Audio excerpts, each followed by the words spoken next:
Hi there.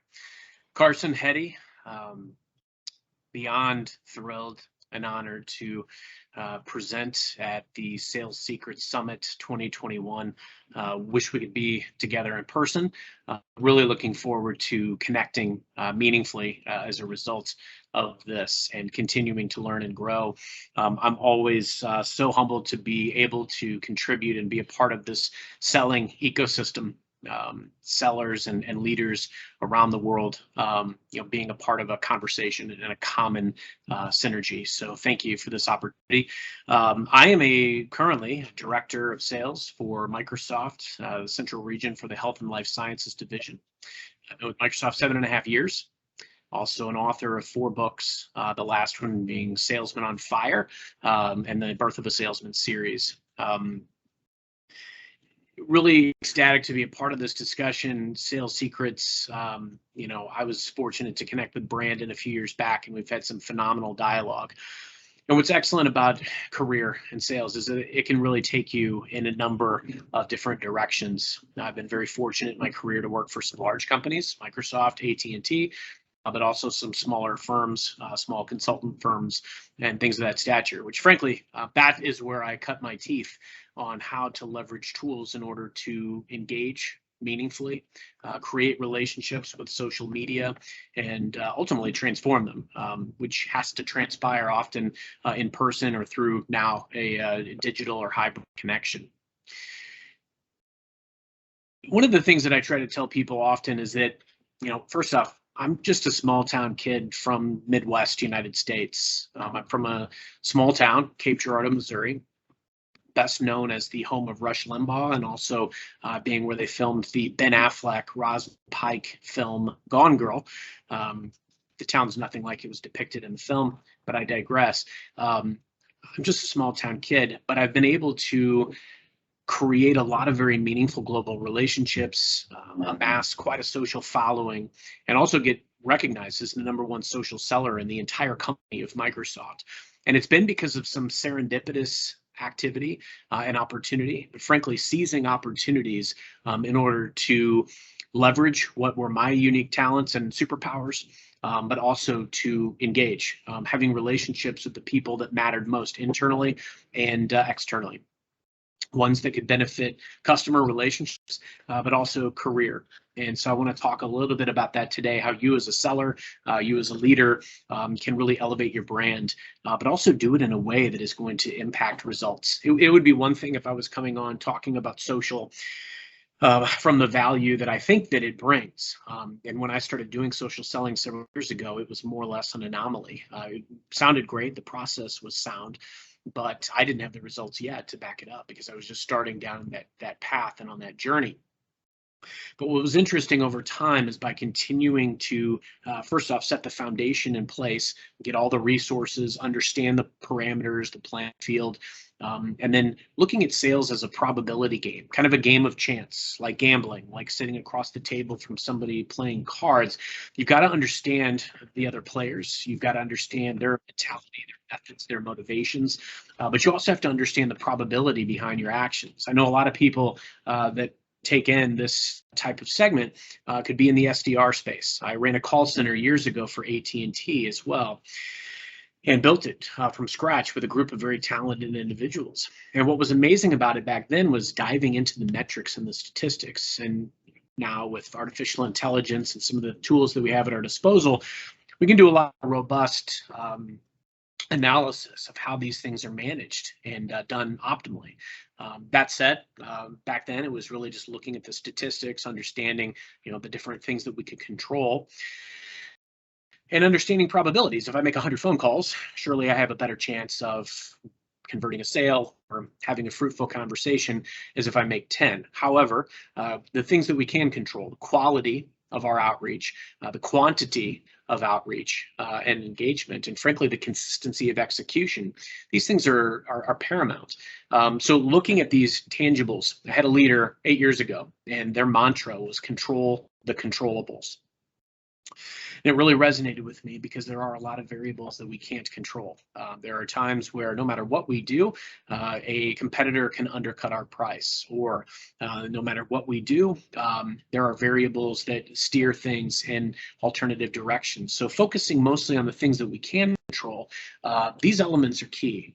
Now, there's something I wanted to share. I was actually over the weekend. My wife was digging into her planner. She helps organize all of our bills and figure out how things tick there. This planner's great. It had some motivational quotes, right? So it was a John Wooden quote, and it's things turn out best for the people who make the best of the way things turn out. Now, rarely in sales and in my career have things turned out exactly the way that perhaps I envisioned them or intended them to go. However, it's critical that we react, we respond, we pivot, and we make sure that we understand the playing field very, very well. I like to make a lot of sports analogies when it comes to sales. Certainly, there's some easy ones like batting average, conversion rates, etc. But sometimes it's not about hitting the home run. Sometimes it's about understanding where and how to hit the bloop single over the infield when they're pulled in, hitting that over their head so that you can score the winning run. The key element, sometimes there's a big element of it that is selling prowess and understanding how to position your resources and investments and your solutions. There's another element entirely of understanding all the parameters in play, all the resources that you have at your disposal, all of the investments that you can make, how to be transparent with the clients and help them understand what's behind the curtain, how you can best be a partner. These things are all critical. So I always try to stress that being a student of the game is of critical importance. Sales is a people and process game. It's all about relationships and resources. So the better you can come in and understand and set a foundation, build a grid, build a playbook. When I was an individual contributor, I would build out a playbook, a foundation. It might have taken me a little bit of time, but I would build out a playbook. It basically showed all the accounts that I supported in my time. That's been anywhere from 3 to 250 accounts.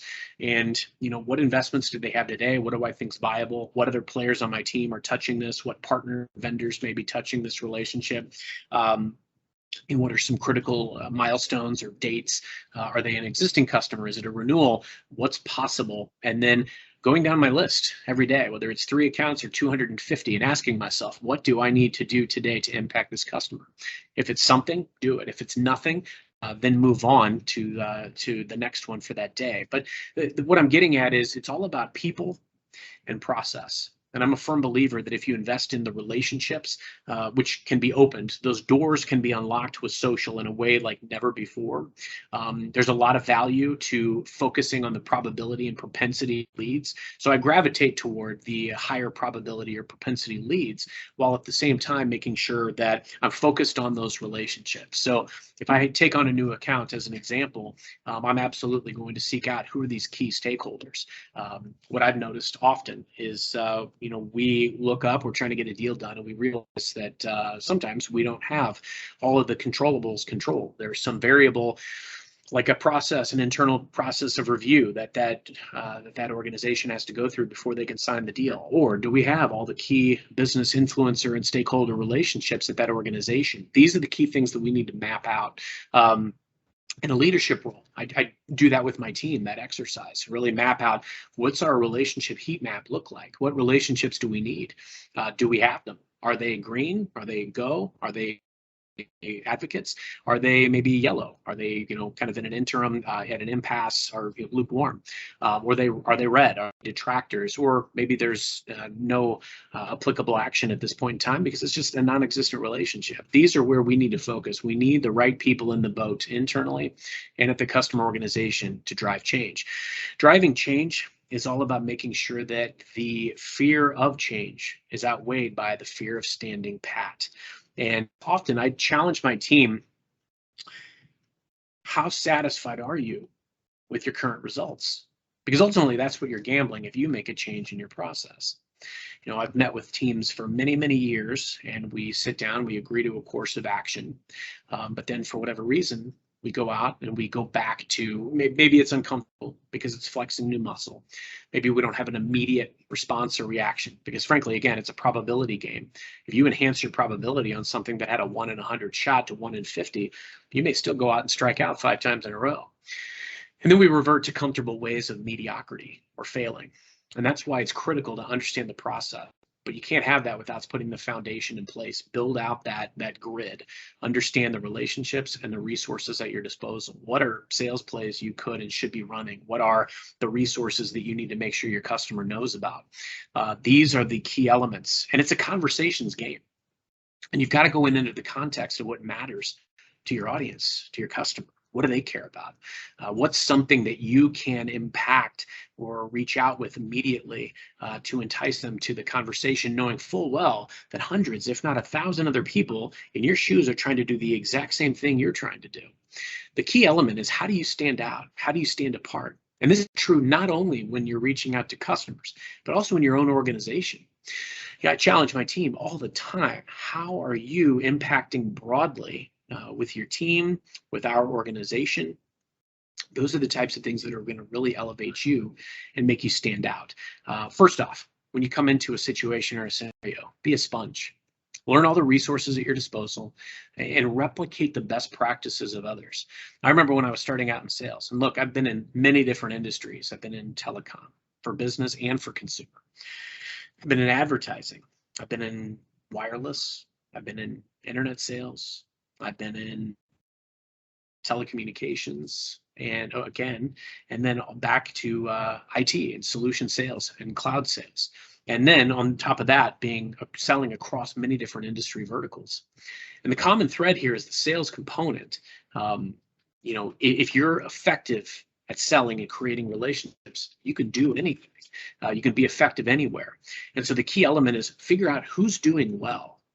And you can break this down by KPIs as well. If somebody's really shining in a certain metric, talk to them, reach out to them.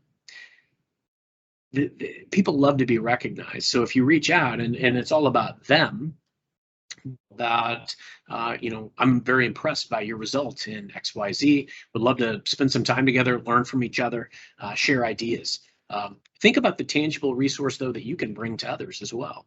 I'm always looking for ways to evangelize others. I know what I've been able to create from a social platform perspective and how that might benefit some of my, some of the people that I'm meeting and talking to. Same thing with the resources. Understanding all the resources as well as possible within your own organization so that you can bring that value to others. But remember, you're seeking a conversation. You're not trying to sell something right out of the gate. And look, I've been in one-call close environments and I've been in sales cycles for years long. So I certainly understand that sometimes if you're trying to one-call close, you're in a different situation. But often we're just trying to sell the meeting. And in order to get the meeting, we need to bring something unique to the table. If they're an existing customer, great. Let's ensure that they're privy to all the resources that they're entitled to. Maybe that is the impetus for our discussion. Otherwise, it could very well be we notice some industry trends. We have stories that we can share with other organizations where we've had success and where we've been able to transform or do something meaningful together. It's not as much about sending a message via email or LinkedIn telling everything that your company does. That's not the way. In fact, that's what's going to get you in the discard pile along with the 900 other people's emails that look exactly the same as that. Finding ways to stand out, use video, use things that enhance your probability, find ways to scale. One of the things that I created when I covered a very large territory was creating newsletters and also webinar series. And I leveraged these because they had a large number of contacts. One group that I led years ago had thousands of recipients of this newsletter and webinar series over time, making sure to onboard customers into these lists and ways that you can meaningfully engage. I worked for a small consultant firm years ago, and the leader there, his mantra was find ways to stay top of mind.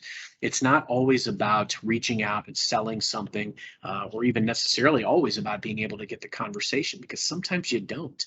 And frankly, if you target just the C-suite, try to meet the CEO, CFO, CIO, some of these other key players, your probability may be relatively low. If you reach out to 5, 10 people in an organization, your probability could be small. That's why in my most meaningful enterprise relationship that I've ever had, I reached out to over 500 people on LinkedIn, and I have over 200 of first degree connections there. I've probably spoken to or met with in person 100 of them on a relatively regular basis. And that's where it goes back to the probability component. One thing I want to say here is that social opens doors. It doesn't manage the relationship, but it can help nurture it. Because if I see something that's impactful that I want to share with that client, see a post that resonates that I send to them that says, hey, this reminded me of the conversation that we had a week or two ago. Guess what? That takes seconds to do. It shows them that I was paying attention, and then I'm listening, and then I'm investing in the relationship. Find ways to stay top of mind. And again, all of these things are true of anybody that you touch in the sales food chain. This could be customers, it could be colleagues. Understand their motivations. Understand what looks like a win to them. I've never worried about results in my entire career. I've always focused on obsession about people. How do I invest in these relationships in a meaningful way and deliver value? And also process. How do I make sure that the process is sound and executed optimally? Now, the key element is your process is going to change. We've had no greater prospect changing impetus than recently with a pandemic. Obviously, that changed every facet of the process. However, it changed a lot of the variables. And again, it goes back to the playing field. It's like we're playing in a different stadium. We just need to understand the nooks and crannies of that stadium better than we did before, and just as much as we did the prior landscape. And the people that do that and adapt quickest, those are the ones that are successful. Look at the things that are affected by a pandemic, remote work. What is the organization, the target audience that you're doing? What are they looking to do differently as a result? Because every one of them had to find new ways to engage with their customers. So how do we think about that? How do we connect those dots and invest in a meaningful way? The other amazing thing is how technology empowered us in a digital workforce. The ability to be in front of a customer. And 2-3 years ago, if I sat in with a customer and had a phenomenal conversation, needed to bring in another resource or another person, I may have to schedule a conversation or a meeting 2 weeks out. And then maybe that gets pushed. And then the sales cycle continues to drag on. However, now I can, with the press of a button, pull in somebody from anywhere in the world into my call. And that's powerful. Understand those parameters. I became a top social seller because I was doing the process and I became known for it because of some key wins. But the other element of all of that was very serendipitous. The ability to, as over time, I was growing my social presence on a personal level, personal brand, because I had spent so much time creating content and again, focusing on the quality, quantity, and consistency, creation of content. And look, I've had blog posts and videos and things that have not hit, they've not resonated, but I've had others that have done quite well on social platforms with tens of thousands of views, if not more. So the key element that you want to focus on is just that consistency component, continuing to add value in that ecosystem. And I just took the approach of trying to start conversations. These things can elevate your personal brand astronomically.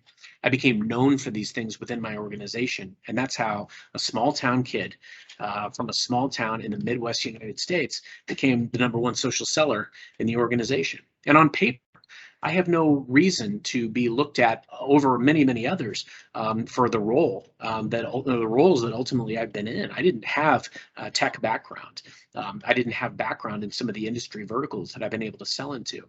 But what my unique superpower was being able to open the door, create relationships, nurture those relationships, and orchestrate the team while ensuring that I brought value around the resources that we brought to bear, having the right foundation, but also executing all of the sales plays. A couple of fun quotes that really keep me going. One from the 1980s film Cocktail with Tom Cruise and Brian Brown. I'm going to throw some off the wall stuff at you, just mostly so I can add unique value. The line there, never show surprise, never lose your cool. Keep a level head, keep a steady hand on the wheel. Things are going to change. And sometimes you just have to be resilient through storms.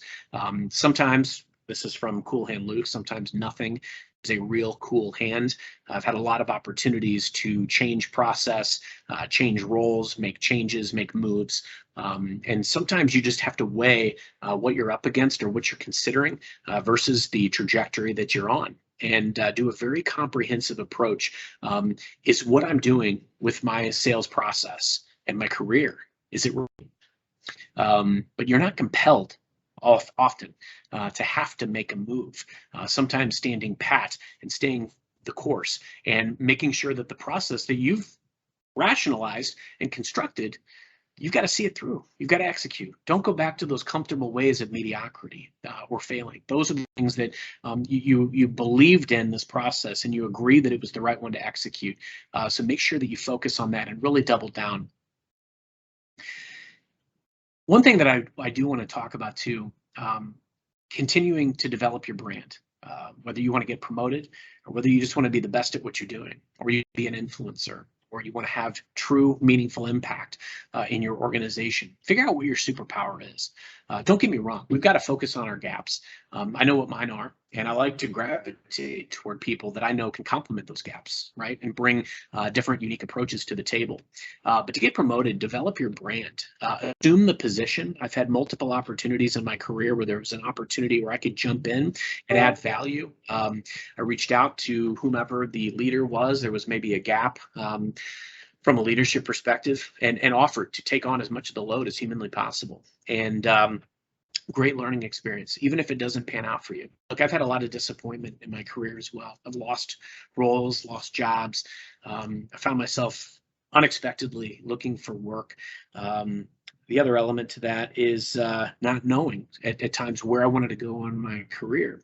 But the key element is you're always, and this is an old saying, you're always interviewing for your next role right now. Think about what are you doing to impact not only your clients and those relationships, but also your broader team and your organization. Look for ways to do more. Don't just look to replicate best practices, but once you've created some, share them. Be very forthcoming with how you're winning, because that's what's going to be synonymous with your name. I made a decision a long time ago that I never wanted a number or a perception next to my name. It wasn't indicative of my best. That's what drives me. That's especially what drove me when I was younger and single and had no kids. But now I am very happily married with 3 kids. And the motivation, their added motivation, but it's always about, am I having as much impact as I could and should have? Am I doing right by what I want to be known for and remembered for?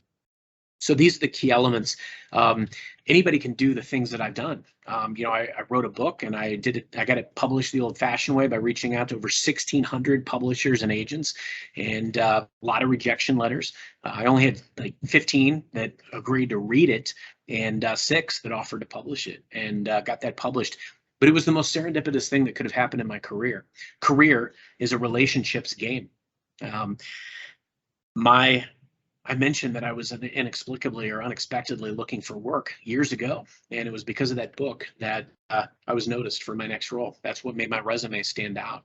So think about what makes your resume or even your outreach to a customer, what makes it stand out? What's going to give you a better probability of success? Because that book, I still have a day job, which I very much enjoy and want to do, but I haven't sold enough to retire. The key thing is it got me noticed for my next role. And every role I've been in since, I've been pulled into because of relationship that I was able to create. Invest in relationships. If I could tell my 20-year-old self anything, it would be invest in every relationship you can, where you think you can add value, but also where you will glean value. Because again, these are the things that will ultimately pull you where you want to go. These are the things that are going to be the most impactful.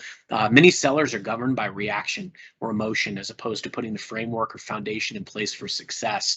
Understand the key relationships that you need across the spectrum, internally, externally, with customers and with your own organization, along with the resources and the parameters and the playing field. Control the controllables, and over time, you're going to succeed. It's like investing in the stock market. If you put in some money and take it out within a month or so, whenever the stock dives, your chances of losing money are high. But statistically speaking, if you put in money and leave it in for 20 plus years, over time, you're guaranteed to make money. I want you to be a student of the game. This was an absolute thrill, a pleasure, and an honor for me.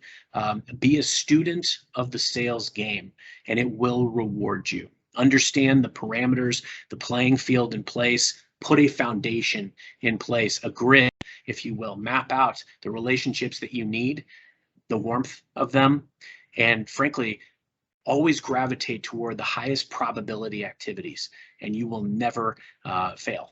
And even when you have setbacks, learn from them, make them your fuel. But the selling game has been so good to me over time, despite some of the setbacks. It's been a great experience overall, mostly because I've been able to connect with incredible people all around the world like you. So I welcome you to reach out. Would love to connect on LinkedIn. Would love to continue the discussion. Sales is very near and dear to my heart, and I hope the same can be for you. God bless.